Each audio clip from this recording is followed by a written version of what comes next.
Let's look at the different accounting treatment for product and period cost.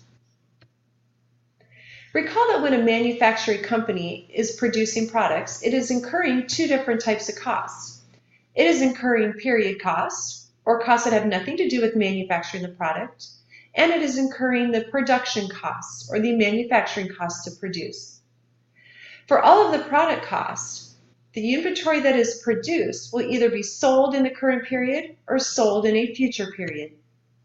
All of the costs incurred on inventory that is not sold must remain as part of an inventory asset account.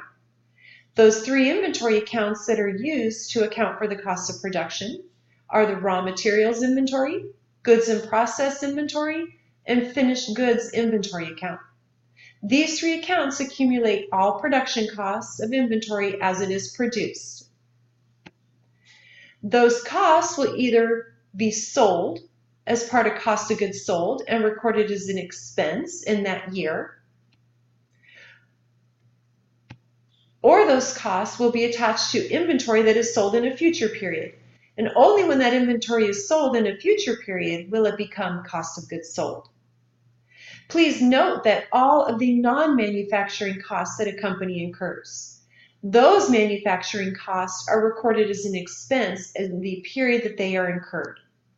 So what we're seeing here is that product costs, all costs incurred to produce a product, are recorded as an asset, as an inventory. And those costs stay in inventory until the inventory is sold. Only when the inventory is sold do the cost of producing become cost of goods sold. All non-production costs become an expense in the period that they are incurred. The three inventory accounts that I mentioned are the raw materials inventory account. This account accumulates the cost of direct or indirect materials that are purchased waiting to be used in the production process.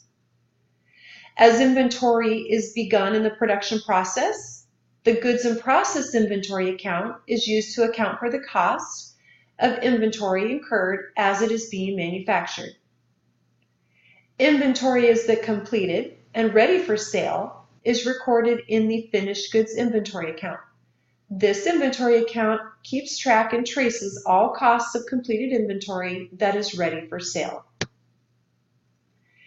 You can see that the major difference in accounting for inventory between a manufacturer and a merchandiser or a retailer is how the inventory is acquired.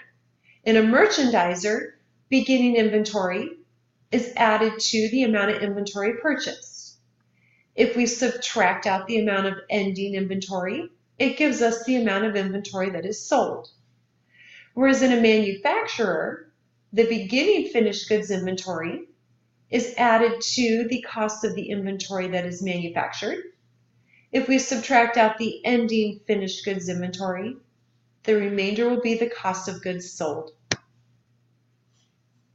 Looking at the income statement of a manufacturer, cost of goods sold differs only slightly from the cost of goods sold for merchandisers.